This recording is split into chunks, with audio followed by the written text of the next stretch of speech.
एक वैज्ञानिक ने चूहे पर रिसर्च की कि आखिर चूहे किस तरह का व्यवहार करते हैं। रिसर्च में इंसानों के बारे में आपको एक बात समझ में आएगी। वैज्ञानिक ने एक बड़े से डिब्बे में छोटे छोटे 10 घर बना दिए। 90 घर में खाना रख दिया और चूहे को डिब्बे में छोड़ दिया। चूहा पहले तो परेशान हुआ कि यह मैं कहाँ आ गया, लेकिन फिर वो बारी बारी सब घरों में घूमने लगा।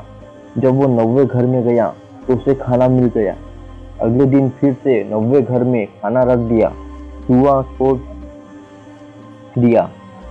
इस बार चूहा सबसे पहले 90 घर में गया, क्योंकि उसे पहली बार में ही याद हो गया था कि खाना कहाँ रखा गया है। इस तरह लगातार 7-8 दिनों तक 90 घर में ही खाना रखा गया और चूहा वहीं जाकर रुक जाता। फिर एक दिन वैज्ञानिकों ने 90 घर की जगह तीसरे घर में खाना रख दिया और जब चूहा छोड़ा गया तो चूहा आदत के मुताबिक 90 घर में गया और उसे वहाँ खाना नहीं मिला।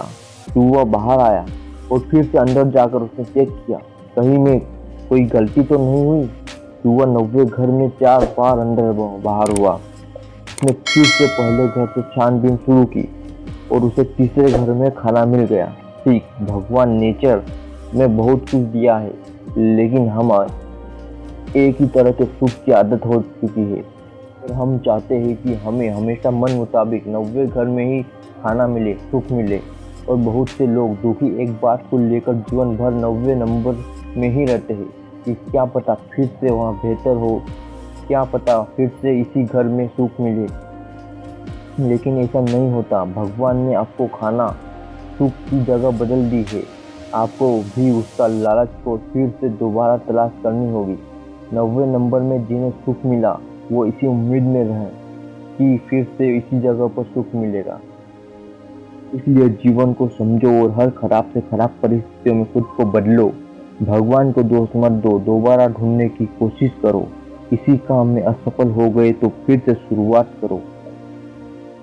अपनी खोज जारी रखो। जिसने जीवन में नए घर में जाकर खोज बंद कर दी, समझ लेना वो जिंदा लाश बन कर दे गया। समय को समझो और आगे बढ़ो, क्योंकि बुद्धिमान समय के बदलाव को अपने आप समझकर एक्शन लेते हैं और साधारण लोग समय के बदलाव को नहीं समझते, फिर समय उन्हें बर्बाद करके अपने हिसाब से समझाता है।